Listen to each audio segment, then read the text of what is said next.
Welcome to Station 1. At this station, you are going to focus on revising for point of view, characterization, and figurative language.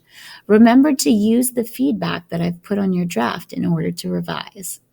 Now, if I look at this sample text, it's got some things that we can revise for point of view, characterization, and figurative language. Let's read what it says. It says, I was sad. I was always sad. I was sad at breakfast, and I was sad at lunch, and I was sad at dinner.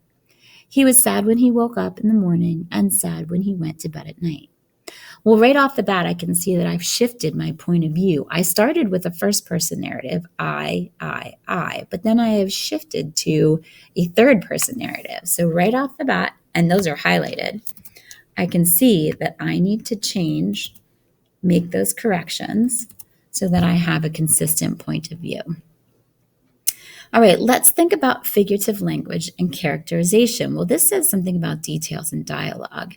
I haven't really characterized this narrator using very many details or very much dialogue. I say I was sad. I was always sad. I was sad at breakfast, and I was sad at lunch, and I was sad at dinner. I was sad when I woke up in the morning and sad when I went to bed at night.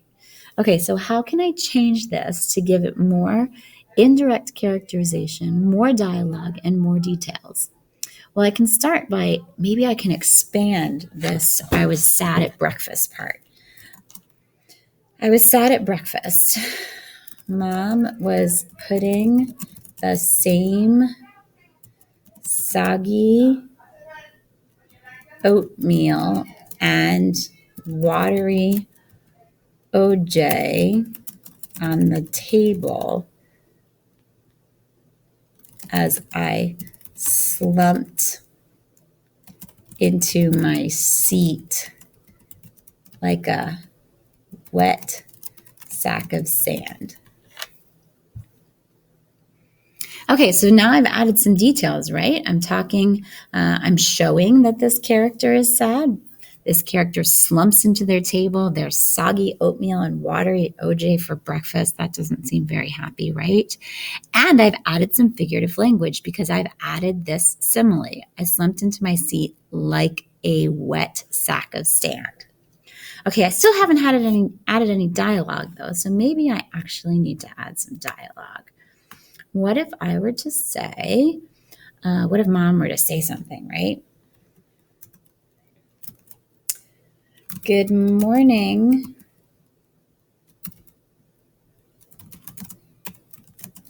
Mom said.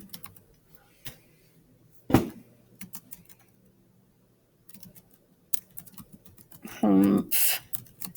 I grumbled, trying not to cry. Okay, so now I've added dialogue too, and that dialogue also shows that my character is sad. Now, I've got to remember with characterization, I've got to remember to keep my character consistent. If sadness is a character trait of this character, then I'm not going to go to page 3 and add her jumping for joy unless some sort of transition has taken place. So remember to keep your point of view consistent.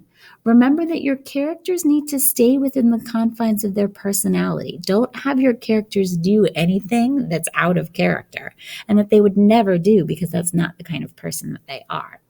Make sure that you are providing lots of details and lots of dialogue and that you're using those to indirectly characterize your character.